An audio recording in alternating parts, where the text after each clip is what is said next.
Hello everyone. इस video में हम तीन कंपनीज के रिजल्ट को डिकोड करेंगे। तीनों कंपनी आईटी इंडस्ट्री से जुड़ी हुई हैं। पहली कंपनी है HCL टेक, जिसका रिजल्ट कल आया था। तो YOY बेसिस पे इसकी सेल्स 10.67% से बढ़ी है। सितंबर 24 में 28,862 करोड़ थी, सितंबर 25 में 31,942 करोड़ हो गई है। प्रॉफिट फ्लैट है, सितंबर 24 में 4,235 करोड़ था, सितंबर 25 में 4,235 करोड़ है अगेन। QOQ बेसिस पे सेल्स 5.24% से बढ़ी है। जून 25 में 30,349 करोड़ थी, सितंबर 25 में 31,942 करोड़ हो गई है। प्रॉफिट 10.2% से बढ़ा है। जून 25 में 3,843 करोड़ था, सितंबर 25 में 4,235 करोड़ हो गया है। तो कंपनी की सेल्स YOY और QOQ दोनों ही बेसिस पे बढ़ी है। ऑल्दो सालाना प्रॉफिट फ्लैट है, लेकिन क्वार्टरली बेसिस पर प्रॉफिट 10% से ग्रो हुआ है। कुल मिलाकर डिसेंट रिजल्ट है। दूसरी कंपनी है टेक महिंद्रा, जिसने आज मार्केट क्लोज होने के बाद अपना रिजल्ट पब्लिश किया है। YOY बेसिस पे सेल्स 5.11% से बढ़ी है। सितंबर 24 में 13,313 करोड़ थी, सितंबर 25 में 13,994 करोड़ हो गई है।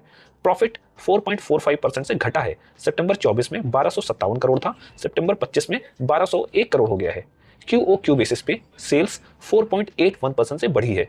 जून 25 में 13,351 करोड़ थी, सितंबर 25 में 13,994 करोड़ हो गई है। प्रॉफिट 6.47% से बढ़ा है। जून 25 में था 1,128 करोड़, सितंबर 25 में है 1,201 करोड़। तो YOY बेसिस पे कंपनी का प्रॉफिट घटा है। जहां HCL के केस में सालाना सेल्स बढ़ी थी, वहीं टेक महिंद्रा के केस में इसने नुकसान पोस्ट किया है। ऑल्दो क्वार्टर बेसिस पे सेल्स और प्रॉफिट दोनों में ही ग्रोथ हुई है, लेकिन HCL से कंपेयर करें तो HCL की ग्रोथ और रिजल्ट दोनों ही टेक महिंद्रा से बेहतर है। तीसरी और लास्ट कंपनी है सायंट DLM, जिसका रिजल्ट आज मार्केट क्लोज होने के बाद आया है।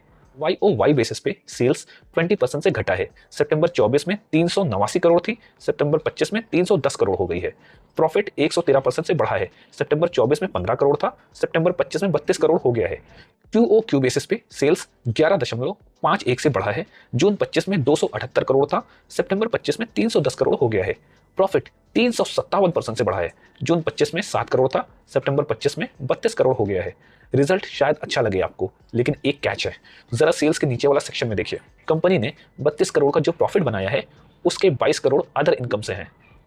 यही वजह है कि प्रॉफिट में अच्छा खासा जंप दिखाई देने को मिला है। तो ये इनकम वन टाइम इनकम है, मतलब कि ये कोर ऑपरेशन से नहीं बल्कि अदर मोड से जनरेट हुई है। एक्चुअली YOY पे सेल घटी है, जो कि अच्छा सिग्नल नहीं है। ऑल्दो QOQ बेसिस पे सेल्स और प्रॉफिट दोनों में ही सुधार हुआ है, लेकिन प्रॉफिट में अदर इनकम वाला फैक्टर इंक्लूडेड है।